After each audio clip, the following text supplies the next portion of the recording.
시간이 되었으므로 올해 이 모인 성도님들과 함께 제3 남선교 헌신 예배를 드리겠습니다.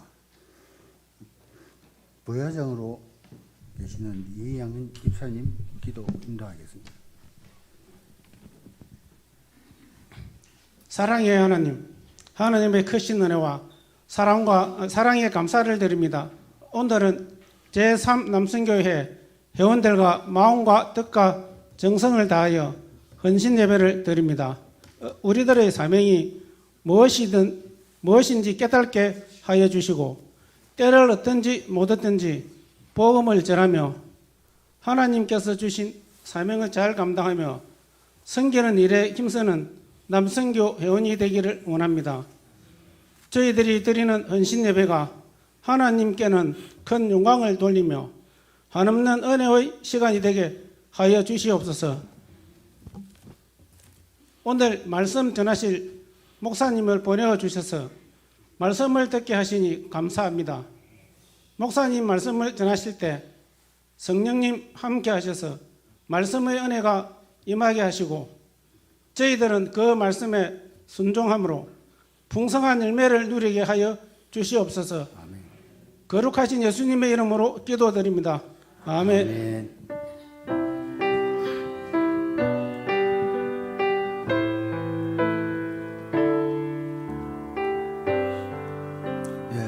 찬송가 325장 되겠습니다.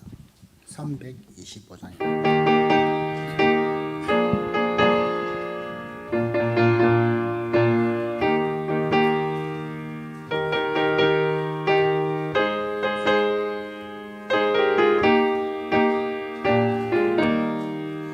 예수가 함께 계시니 시험이 오나 겁없네.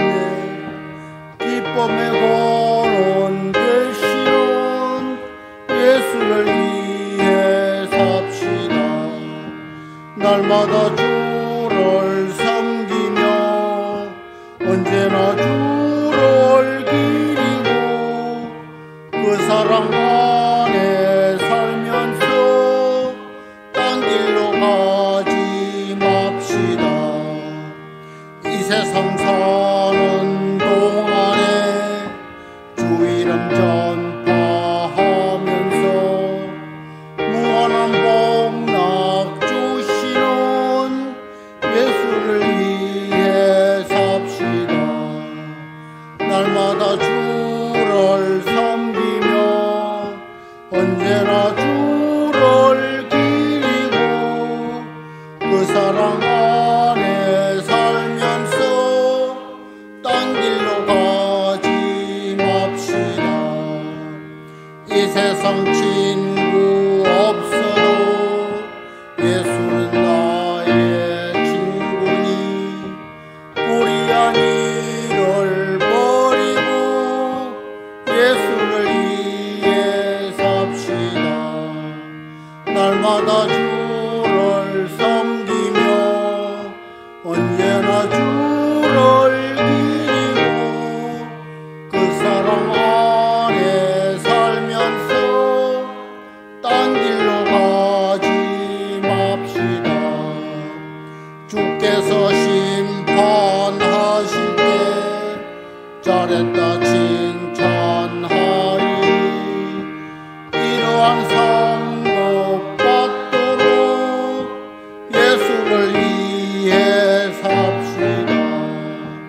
날마다 주를 섬기며 언제나 주를 기리고 그 사랑 안에 살면서 딴 길로 가지 맙시다. 오늘 성경 말씀을 보겠습니다. 성경 말씀은 사도행전 9장 10절에서 19절 되겠습니다. 사도행전 9장 10절에서 19절 되겠습니다.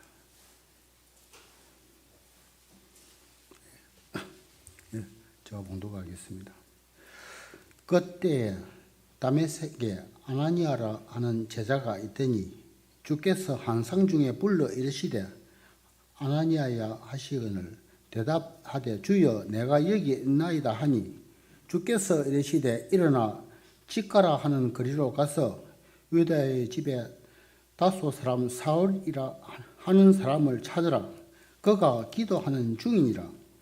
그가 아니야라 하는 사람이 들어와서 자기에게 안수하여 다시 보게 하는 것을 보았느니라 하시거늘 아나니아야 대답하되 주여 이 사람에 대하여 내가 여러 사람에게 듣자 온즉 그가 예루살렘에서 주의 성도에게 적지 않은 해를 끼쳤다 하더니 여기서도 주의 이름을 부르는 모든 사람을 결박할 권한을 대제사장들에게서 받았나이다 하거늘 주께서 이르시되 가라 이 사람은 내 이름을 이방인과 임금들과 이스라엘 자손들에게 전하기 위하여 택한 나의 그릇이라.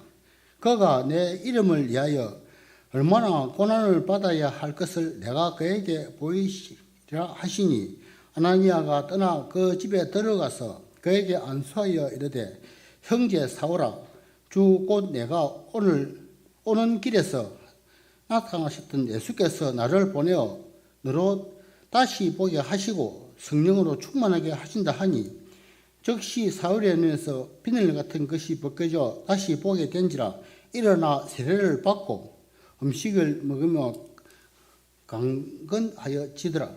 아멘. 이거 특송이 있겠습니다.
오늘 설교하실 목사님은 사천영교회 최봉철 목사님으로서 제목은 고민의 은인은 혼란이다 그런 말씀으로 설교드리겠습니다. 요 깊은 뜻을 이해하시고 은혜 많이 받으시기 바랍니다.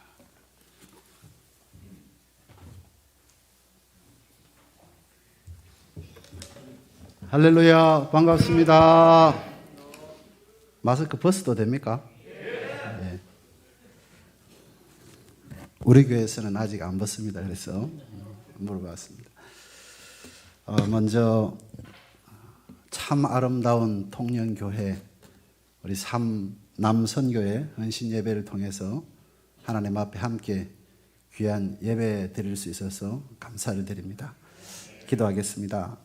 하나님 아버지, 오늘 이 시간 하나님의 귀한 종들이 마음을 다하고 성품을 다하고 뜻을 다하여 헌신 예배로 영광 올려드립니다. 함께하여 주시고 우리 모두에게 예비하신 큰 은혜 부어 주시옵소서. 부족한 종이 하나님의 말씀을 대언합니다. 인간의 연약하고 추한 모습 십자가 뒤로 감추시고 이 한 시간 하나님의 말씀만 온전히 전하는 하나님의 종으로 세워 주옵소서. 예수님의 이름으로 기도드리옵나이다. 아멘.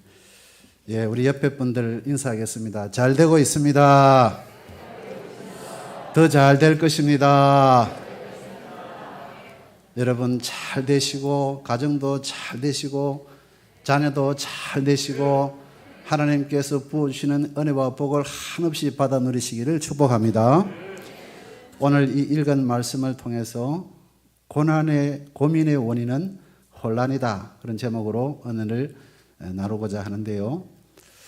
사실은 이 혼란, 이 낭망, 실망하는 이유는 뭘 몰라서 그렇다는 겁니다. 우리 성도는 모든 것의 키를 가지고 해결자 되시는 하나님께서 계심을 믿습니다.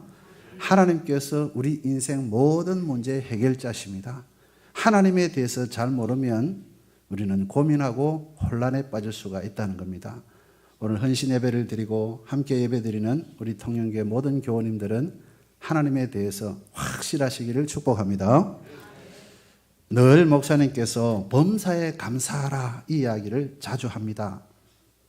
그런데 하루는 집사님이 심한 감기에 걸려서 기침을 하고 목이 아프고 열이 나는데 그날도 여지없이 목사님 감사하라 그러는 겁니다.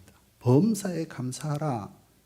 그래서 묻습니다. 목사님, 제가 이렇게 열이 나고 목이 아프고 몸살이 났는데 감사해야 됩니까? 당연히 감사해야 됩니다.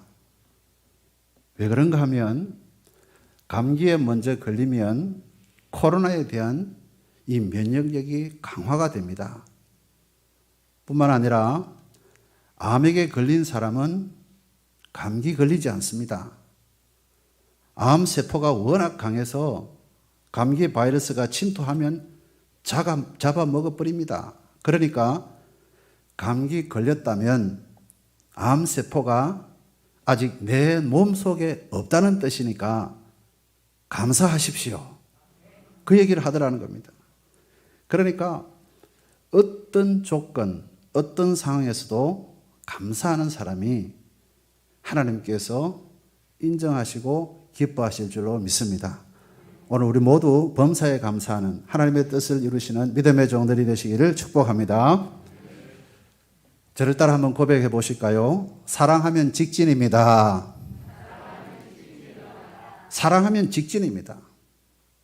우리가 주님을 정말 사랑한다면 좌로나 우로나 돌아볼 것이 없습니다. 하나님을 향하여 직진. 그런데 어떤 사람은 돈을 사랑하고 지식을 사랑하고 권세를 사랑하고 명예를 사랑하다 보면 그것을 향하여 직진한다는 겁니다. 그런데 성경은 뭐라고 얘기를 합니까? 사람의 목표는 하나님께 영광 올려드리는 것이고 하나님의 뜻은 하나님을 사랑하고 이웃 사랑하는 것이다 말씀하고 있습니다. 그러니까 너희들이 무엇을 먹을까 마실까 입을까 염려하지 말라. 이방인들이 구하는 것이다.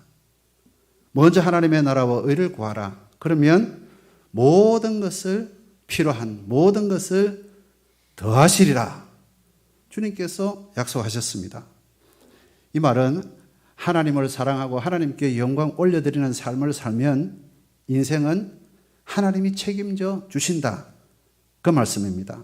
그러니까 예수 믿는 우리는 무엇보다도 하나님과 동행하는 믿음의 삶을 살아야 할 줄로 믿습니다. 오늘 헌신 예배를 드리는 우리 모든 회원님들이 하나님과 동행하기로 작정하시고 하나님의 약속의 말씀에 순종하기로 작정하시는 그런 시간이 되시기를 소망합니다. 어느 날 웨스트민스터 신학교 트루먼 교수가 교회 성장에 관한 세미나를 하게 되었습니다. 거기에서 한 분이 질문하는 겁니다.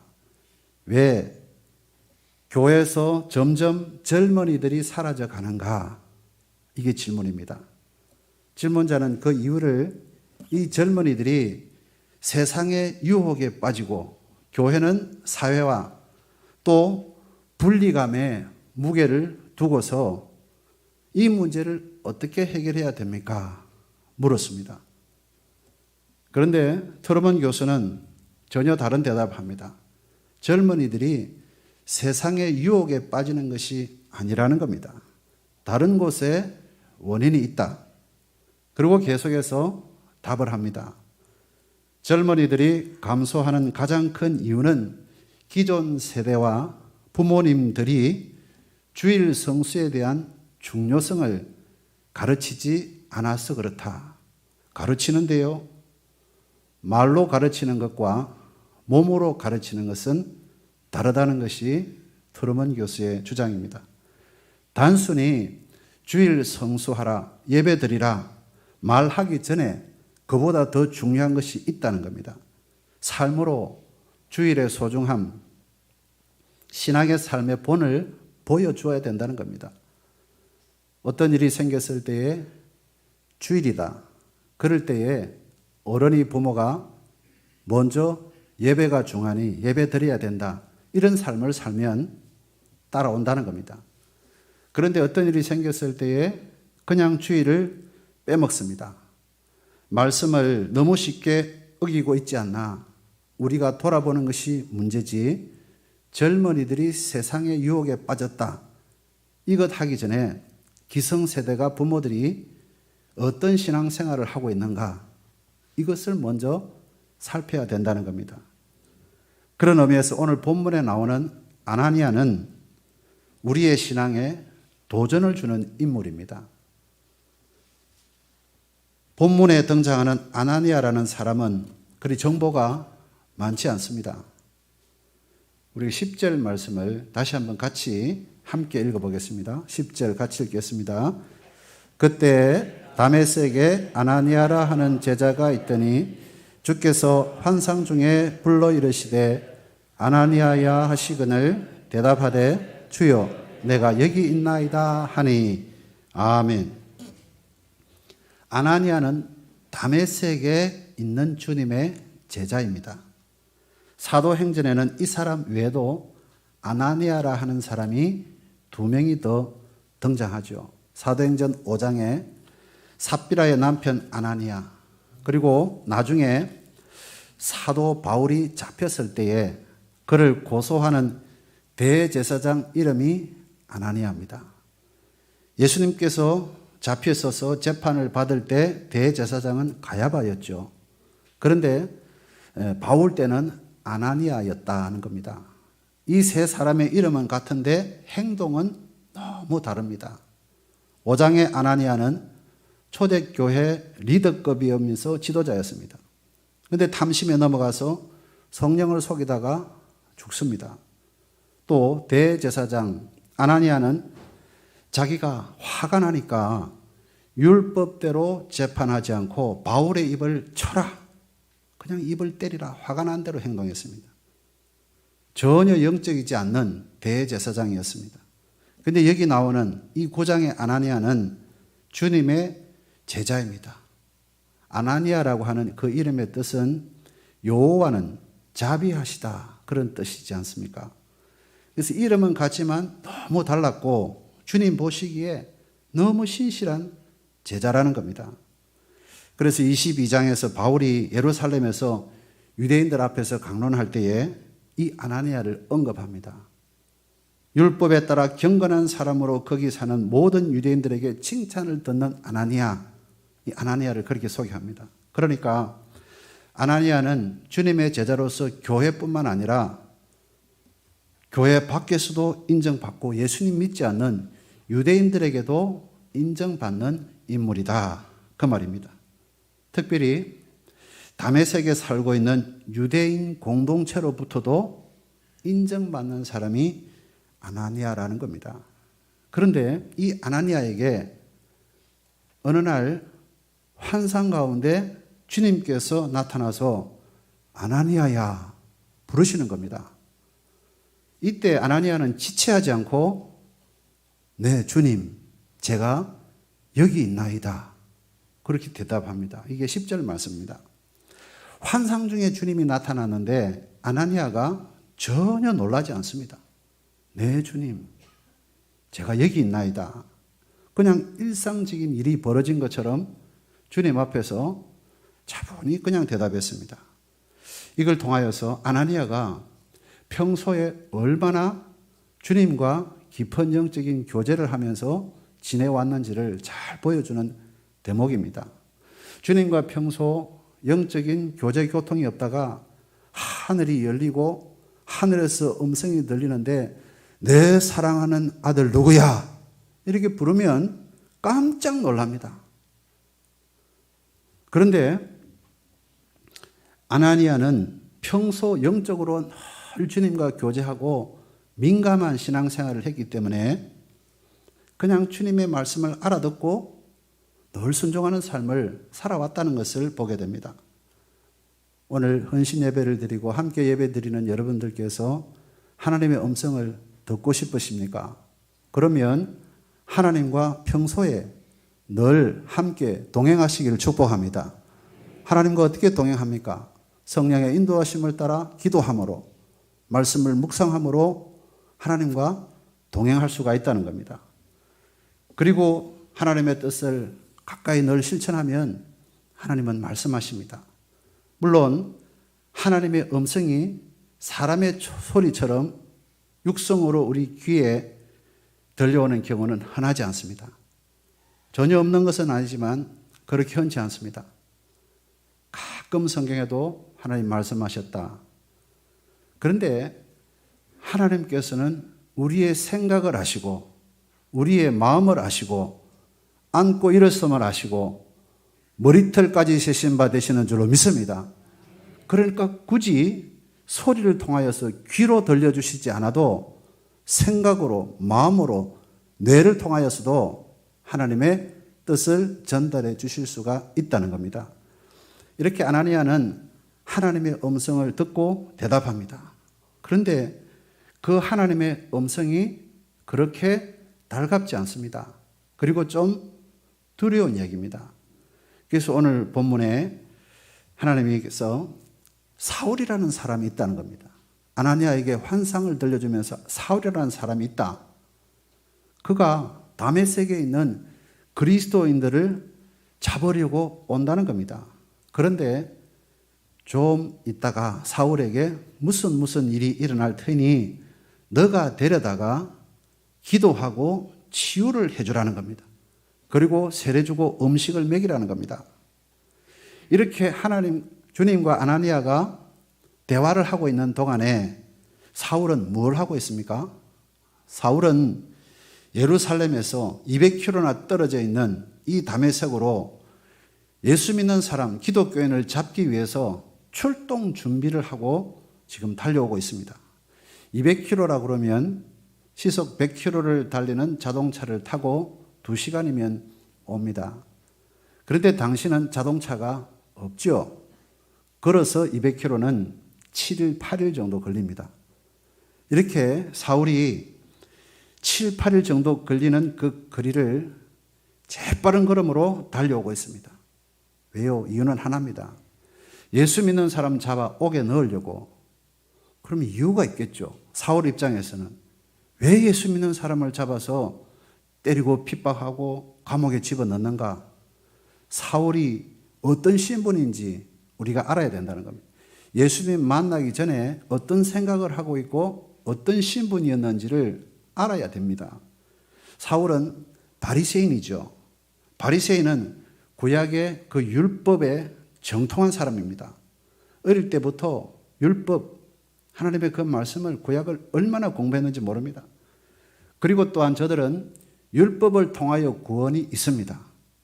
율법의 말씀을 잘 지켜야 구원에 이른다고 배웠습니다. 그런데 어느 날 예수님이란 분이 나타나서 율법을 완성하러 왔다 그러면서 예수님을 믿어야 구원을 받는다. 그렇게 말씀합니다. 그리고는 예수님이 구세주라는 겁니다. 그러니까 사울의 입장에서 보면 이거 아주 엉터리인 겁니다.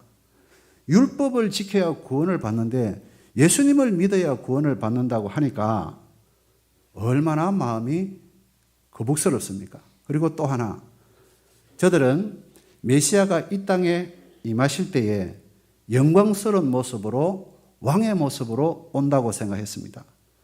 그래서 그가 오면 로마인을 쫓아내고 우리를 해방시켜주고 다윗 왕국을 회복시킬 그 영광스러운 힘과 능력을 보여주실 것이다.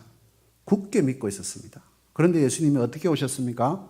초라한 말 구유에, 그리고 목수의 아들로 그렇게 오셨습니다.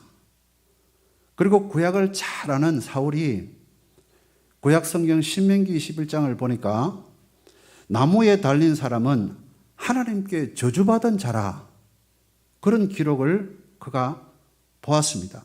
그러니까 사울뿐 아니라 당시 대다수 바리새인들은 나무에 달려 십자가에 달려 저주 아래 죽은 그 예수를 도저히 메시아라고 구세주라고 생각할 수가 없는 겁니다. 메시아에게는 하나님의 영광이 있어야 되는데 그들이 볼 때 예수님에게 전혀 그런 게 없습니다. 그러니까 기독교인들을 신성 모독하는 자라 해서 찾아내고 감옥에 집어넣어야 된다는 겁니다. 그래서 이 유대교의 열심이었던 사울은 저들에게 잘못된 생각을 없애고자 스데반을 죽이는데 앞장서서 돌로 쳤습니다. 그리고 옥에 가두는 그 일을 어려운 일이라고 생각을 한 겁니다. 그래서 사울은 대제사장에게 가서, 사내들인 공회원 대제사장에게 가서 체포영장을 받았습니다. 당시 사내들인 공회원들은 재판 일을 하죠. 사도계인 바리새인들 그리고 장로, 종교 지도자들 세 그룹이 71명이 모여서 공회를 이룹니다. 그런데 의장은 대제사장입니다. 이 대제사장에게 가서 사울이 제가 결박하여 예루살렘으로 기독교인들을 잡아올 테니까 체포영장을 발부해 주세요. 이게 사도행전 9장 1절 2절입니다. 우리 한번 같이 읽어보실까요? 9장 1절 2절 같이 읽겠습니다. 시작.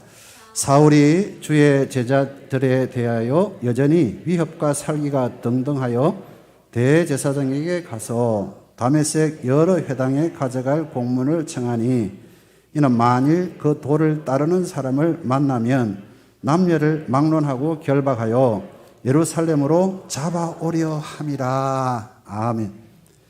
참 위협과 살기가 등등해서 사람을 잡으러 갔다는 겁니다. 그런데 문제가 생겼습니다. 그렇게 살기 등등하게 예수 믿는 사람을 잡으러 갔는데 문제가 생긴 겁니다. 나무에 달린 자마다 저주를 받았다고 그랬는데 그 저주를 받아 죽은 예수님이 살아서 자기를 부르는 겁니다. 사울의 이 뇌의 회로가 정지되어 버린 겁니다. 이 뇌 회로에 오작동이 일어났습니다. 분명히 십자가에 달려 죽었습니다. 저주 아래 죽었습니다. 그런데 살아나신 예수님을 만난 겁니다. 다메섹 도상에서. 그럼 십자가 아래 저주받아 죽은 자는 누굽니까? 바로 저와 여러분이라는 겁니다. 영원히 죄로 죽을 수밖에 없는 모든 인류의 죄를 양 같아서 각기 제 길로 갔거늘 주님께서 이 인류의 죄를 걸머지시고 십자가에 오르셔서 죽으심으로 죄를 탕감하신 겁니다. 그리고 3일 만에 다시 살아난 줄로 믿습니다. 하나님 보좌 우편에 앉으시고 우리에게 성령을 부어주셔서 깨닫게 하시고 성령께서 인도하신다는 겁니다. 그런데 사울이 이렇게 지금 뇌에 회로가 이상이 생기고 엄청난 일이 일어날 때에 다메섹 성 안에는 누가 있습니까? 다메섹 성 안에는 아나니아라는 사람이 있습니다. 주님께서 아나니아에게 사울을 찾아가서 안수하여 눈뜨게 하라. 이 사울이 그리스도의 영광의 빛을 본 후에 시력을 상실했기 때문에 그랬습니다. 이 말씀을 듣고 아나니아가 고민합니다. 순간적인 고민에 빠졌습니다. 사울이 예루살렘을 위시한 여러 곳에서 기독교인을 핍박했습니다. 그리고 지금 다메섹으로 온 이유도 예수 믿는 사람을 잡아서 박해하고 핍박하기 위해서입니다. 잘 알고 있죠. 그런데 그 사람을 찾아가서 기도하고 병을 고쳐주고 먹이고 세례주고 하라고 그러니까 이것만큼 황당한 일이 어디 있습니까? 교회를 그렇게 박해하고 교회를 그렇게 핍박했던 사람이 꼬꾸라져가지고 다리가 부러지든지 무슨 수가 나면 박수를 쳐야 되는데 하나님 가서 주님 가서 그를 살려내라고 그러니까 순간 고민에 빠질 수밖에 없습니다. 우리가 신앙생활을 하다 보면 이럴 때가 있습니다. 전혀 이해가 되지 않는데 그게 하나님의 말씀이라는 겁니다. 성경을 볼 때 가뭄이 극심합니다. 먹을 것이 없죠. 배고픈 엘리야에게 하나님께서 너 사르밧 과부에게로 가라고 그랬습니다. 엘리야가 말씀대로 가보니까 한심한 상황입니다. 사르밧 과부는 아주 가난한 사람입니다.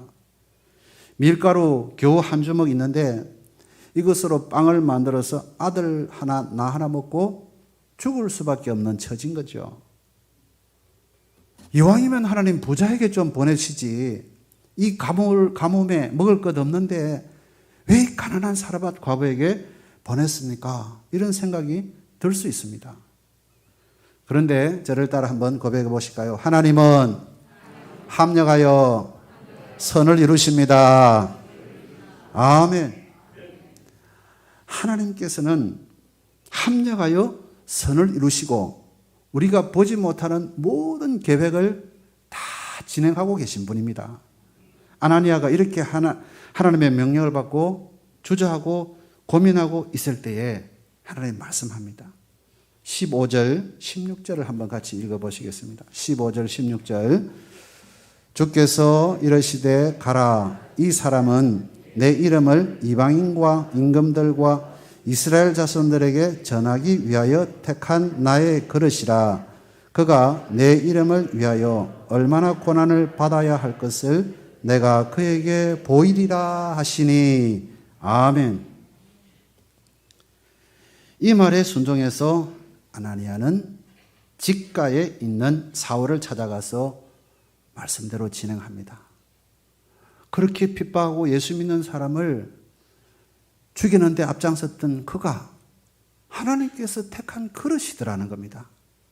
그래서 가서 그대로 이렇게 순종을 했습니다. 17절 말씀을 또 한번 같이 읽어보겠습니다. 시작. 아나니아가 떠나 그 집에 들어가서 그에게 안수하여 이르되 형제 사울아 주 곧 내가 오는 길에서 나타나셨던 예수께서 나를 보내어 너로 다시 보게 하시고 성령으로 충만하게 하신다 하니. 아멘. 주님의 말씀대로 아나니아가 그렇게 했더니 즉시 사울의 눈에서 비늘 같은 것이 벗겨지고 다시 보게 되었다는 겁니다. 그래서 사울은 일어나 세례받고 음식 먹고 강건해져서 다메섹에 있는 제자들과 함께 며칠 가다가 본격적으로 너희들이 죽은 예수님은 부활하셨다. 부활의 증인으로 복음을 전하는 사도로 이방인을 향하여서 로마 황제 왕을 향하여서 쓰임을 받았다는 겁니다. 하나님은 사울을 나의 택한 그릇이다. 그 말씀에 따라 기도했더니 그대로 고침을 받았다는 겁니다. 그리고 그가 즉시 예수님은 메시아다. 예수님은 나의 구세주다. 그렇게 전합니다. 아나니아는 처음에 하나님의 말씀이 이해가 되지 않았습니다. 왜 이러시는가? 그런 마음이 들었을 겁니다. 그런데 그 고민을 뒤로하고 혼란스러운 마음을 뒤로하고 말씀에 순종했더니 이런 역사가 일어났다는 겁니다. 그가 안수하여 눈의 비늘을 고치고 살린 그 사람이 바울일 줄 누가 알았습니까? 바울이 될 줄 누가 알았습니까? 그렇습니다. 주님의 말씀에는 우리가 이해 안 되는 것들이 있다는 겁니다. 그런데 이해가 안 되어도 말씀 붙잡고 순종하고 헌신했더니 역사가 일어나더라는 겁니다. 오늘 헌신을 다짐하시는 여러분도 혹 이해 안 되는 일이 있다 할지라도 하나님의 약속을 부여잡고 가다가 하나님의 기적을 보시는 믿음의 종들이 되시기를 축복합니다. 합력하여 선을 이루시는 하나님을 믿으시고 순종하며 나가면 좋은 일이 일어날 줄로 믿습니다. 그러니까 우리 다시 한번 옆에 분들과 인사하겠습니다. 잘 되고 있습니다. 좋은 일이 일어납니다. 그렇습니다. 열왕기상 17장 10절 이하에 보니까 엘리야가 사르밧 과부를 만나서 마무리를 조금 사르밧 과부 이야기하겠습니다. 물을 좀 달라고 그랬습니다. 그리고 물을 가지러 가는 그에게 엘리야가 떡 한 조각 달라고 그럽니다. 그러자 사르밧 과부가 대답합니다. 난 떡 없어요. 떡 없고 통에 가루 한 움큼 있어요. 그리고 기름 조금뿐입니다. 내가 이것으로 음식을 만들어서 내 아들 하나, 내 하나 먹고 이제 죽을 겁니다. 없다는 거죠. 그런데 엘리야는 그 말 듣고 그 떡을 만들어서 하나 나에게 먼저 가져오라는 겁니다. 그 후에 너와 너 아들을 위해서 만들어라. 이 말 듣고 사르밧 과부 어떤 생각이 들까요? 냅다 한마디 쏘아붙이고 싶겠죠. 하나님의 선지자가 왜 저 모양이야? 지금 아무것도 없다고 했는데 수년 동안 가뭄이 들어서 물도 없는데 물 달라고 그러지. 밀가루가 없어서 이것 먹고 아들 하나 나 하나 먹고 이제 죽을 수밖에 없다고 그러는데 굳이 먼저 빵 하나 만들어서 가져오라고 그러죠. 무슨 선지자가 이 모양인가? 그런 생각이 안 들었겠습니까? 그런데도 사르밧 과부는 마지막 밀가루를 내어서 빵을 만들어서 엘리야에게 가져옵니다. 그러면 사르밧 과부에게 닥칠 일은 뻔하죠. 이제 아들과 자기는 허기진 배를 부여잡고 쓰러져서 죽는 겁니다. 그것밖에 없습니다. 그런데 성경에 사르밧 과부와 아들이 배가 고파서 쓰러져 죽었더라 기록이 되어 있습니까?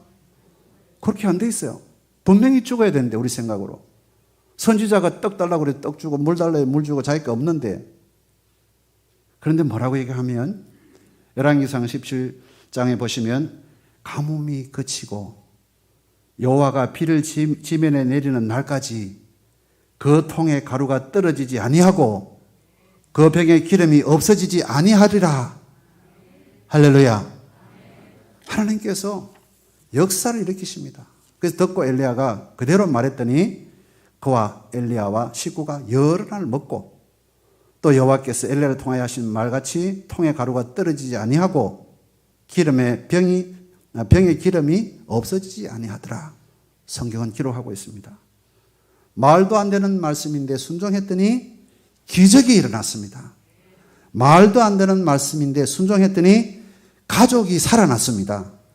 그래서 저를 따라 다시 한번 고백하면 좋겠습니다. 신앙은 직진입니다. 고민할 필요가 없습니다. 그러니까 좌로나 우로나 치우치지 않고 신앙은 하나님을 바라보고 믿음으로 달려가는 겁니다.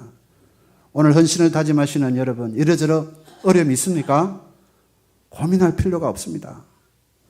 하나님의 명령, 약속의 말씀을 부여잡고 한 걸음 한 걸음 전진하시기를 축복합니다. 그런데 지금은 아멘인데 돌아서면 노멘이 됩니다. 자꾸 고민합니다. 왜? 하나님이 안 믿어져요. 교회 안에서는 믿어지는데. 왜 그럴까요? 제가 알려드릴까요?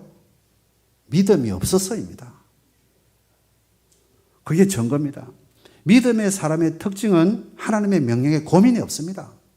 100세 얻은 아들에게 하나님께서 너 아들 번제물로 바쳐라 고민했습니까? 성경에 그 얘기를 듣고 아내와 함께 밤새도록 눈물을 쏟아내며 근심하더라. 성경에 그리 되어 있습니까? 고민 안 했습니다. 아들을 바치라 할 때 그저 혼란스러워하지도 않고 그대로 순종했습니다. 넌 본토 친척 아비 집을 떠나서 갈대아 우르를 떠나서 너가 알지 못하는 그 땅 가나안 약속의 땅으로 가라. 고민하지 않았습니다. 갔습니다. 그 결과가 어떻습니까? 믿음의 조상이 되고 하늘의 별처럼 바닷가의 모래알처럼 수많은 후손이 그에게 생기지 않았습니까? 복의 근원이 되었고 믿음의 조상이 되었습니다. 하나님께서 살아계시다면 그렇게 순종하는 아브라함, 아나니아, 사르밧 과부를 손해보도록 내버려 두시겠습니까? 오늘 주님 앞에 세상의 모든 시간을 끊고 예배를 드리고 믿음으로 살고자 하는 우리를 손해보는 인생으로 하나님께서 만드시겠는가 하는 겁니다. 결단코 하나님은 우리를 손해보도록 만들지 않는다는 겁니다. 말씀에 헌신하는 것은 축복의 도구라는 겁니다. 오늘 헌신하시는 여러분들은 하나님께서 우리가 알지 못하는 놀라운 축복을 담고 있다는 사실을 꼭 믿으시기를 축복합니다. 그러니까 고민하지 마시고 하나님 앞에 믿음으로 직진하시기를 소망합니다. 말씀을 하나 이야기하고 마치려고 하는데요. 에어컨을 발명한 사람이 윌리스 캐리어입니다. 이 캐리어 박사가 사람들의 고민을 어떻게 좀 해결할 수 있을까 연구를 했습니다. 그리고 나름대로 이론을 만들었습니다. 고민 해결 공식을 1단계, 2단계, 3단계로 만들었습니다. 1단계는 그 정말 무슨 일인지 사실을 파악하라. 2단계는 그걸 좀 분석해보라.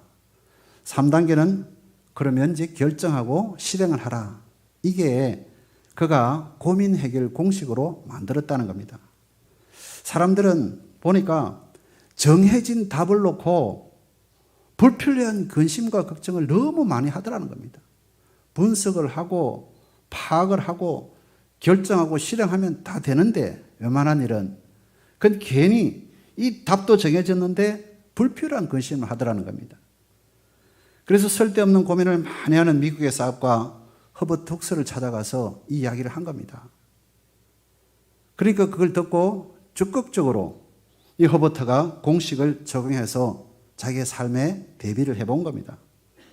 그러니까 결국은 고민의 원인은 혼란이었다는 겁니다. 혼란하지 않도록 쫙 사실을 파악하고 분석해 보니까 전혀 고민할 것이 없더라는 겁니다.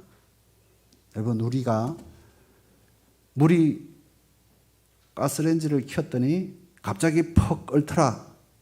그런 게 있습니까? 아무리 좋은 기계의 장비가 있더라도 임계적이라는 것이 있습니다. 문제도 마찬가지입니다. 어느 날 문제가 툭 불거지는 것이 아니라는 겁니다.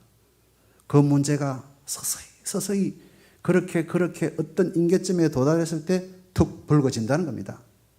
그러니까 그 문제가 쉽게 해결이 되겠습니까? 얼마나 쌓이고 와서 터졌는데 쉽게 안 된다는 겁니다. 그렇다고 해결이 안 되는 것은 안 된다는 겁니다.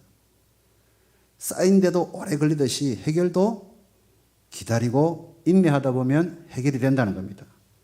그래서 문제 수습 한순간에 일어나는 것이 안 된다. 그러니까 포기하지 않고 낙심하지 않고 끝까지 해결의 원리를 찾으면 된다는 겁니다. 특히 우리 그리스도인들은 그 해결의 원리가 뭐냐? 끝까지 주님과 동행하시는 겁니다. 요셉이 그렇게 한 줄로 믿습니다.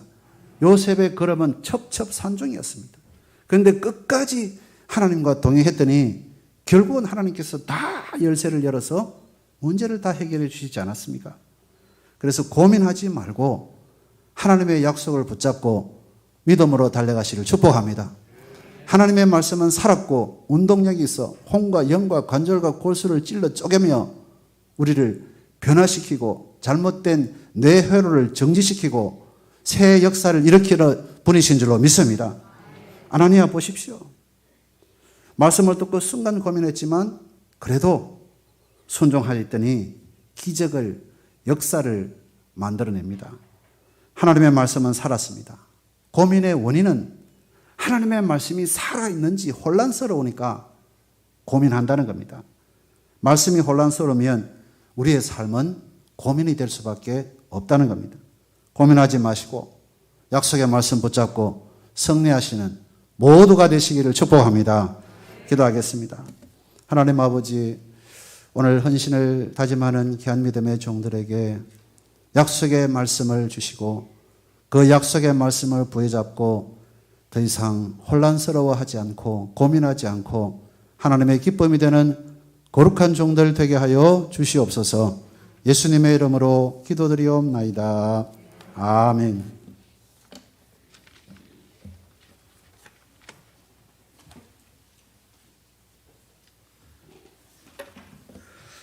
예, 이 좋은 날 하나님의 귀한 말씀을 전해 주신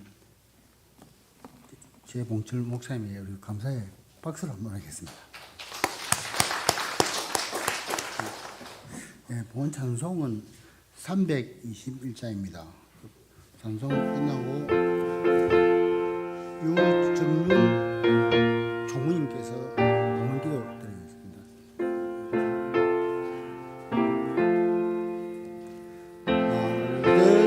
대속하신 예수께 내 생명 모두 드리니 널 진실하게 하소서. 내 구주 예수여, 나 구주의 살리라. 내 기쁨 한량 없으리. 내 갈 길이 도하소서. 내 구주 예수여, 날 구원하신 예수를 일평생 의지하오니 날 영접하여 주소서. 내 구주 예수여, 나 구주의 살리라. 내 기쁨 한량 없으리. 내 갈 길이 도하소서. 내 구주 예수여, 주 십자가에 달리사 날 자유하게 했으니 내 몸과 마음을 주위에 다스게 하소서. 나 구주의 살리라. 내 기쁨 한량 없으리. 내 갈 길이 도하소서. 내 구주 예수여. 아멘.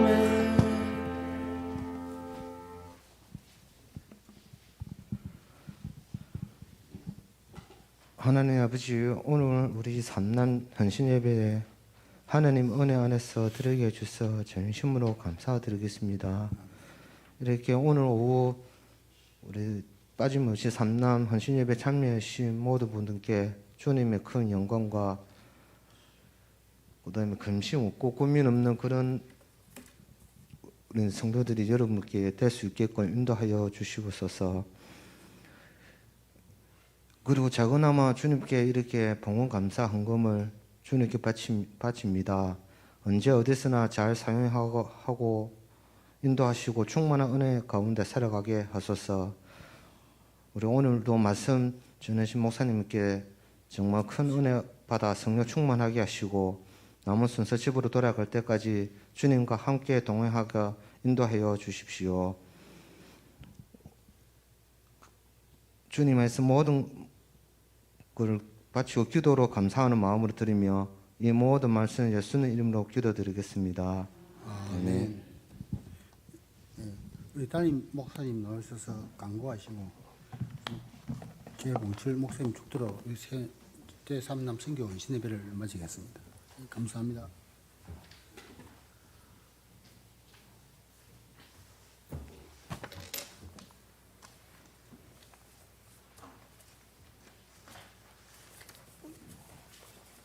네, 오늘 목사님께서 고민 많은 우리에게 명쾌하게 말씀을 전해주셔서 너무 감사드립니다. 다음 주일 2부 예배 후에 정기 당회로 당회실에서 모입니다. 일남성교회 산행이 10월 27일 목요일에 있습니다. 다비다 여전도의 단합 모임은 29일 토요일 오전 10시에 교회에서 출발합니다. 송미연 집사님 커피 판매금으로 장학헌금하셨습니다. 진주 명성교회 원로 목사 추대 및 직분자 임명 예식이 29일 토요일 오전 10시 30분 진주 명성교회당에서 있습니다. 2022년 다니엘 기도회가 11월 1일부터 21일 월요일까지 본당에서 진행됩니다. 기도로 준비하시길 바랍니다. 성탄절에 있을 성탄 축하 공연에 많은 참여를 바랍니다. 참여하기 원하는 기관이나 가정 또 개인은 교육부 차장 박성용 안수집사님에게 신청하고 준비해 주시기 바랍니다. 2023년 교회 달력에 상호 광고 실으실 분들은 사무실에 신청해 주시기 바랍니다. 이제 요람 제작에 들어갑니다. 마감은 11월 10일까지인데요. 사진 교체 또 연락처와 주소 변경된 분들은 사무실로 신청해 주시기 바랍니다. 오늘 점심 때 밀감 드셨지요? 네, 영문도 모르고 드신 분도 계실 텐데 허수원 집사님, 정경아 집사님 가정에서 여러분들과 함께 나누기 위해서 제공해 주셨습니다. 감사합니다.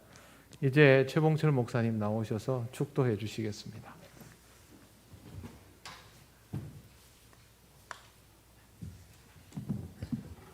알파와 오메가 되시는 주 예수 그리스도의 은혜와 넘어지고 실패했을 때 찾아오셔서 우리를 품어주시는 하나님 아버지의 지극하신 그 사랑의 역사하심과 때를 따라 도우시고 약할 때 강함 되시는 성령님의 위로교통 축복하심이 귀한 예배를 드리며 고민하지 않고 약속의 말씀 붙잡고 믿음으로 살기로 결단하는 종들의 심령 위에 저들의 가정과 기도의 제목과 일터 위에 통영교회 위에 헌신을 다짐하는 귀한 종들 위에 이제로부터 영원히 함께 하시기를 축원하옵나이다. 아멘.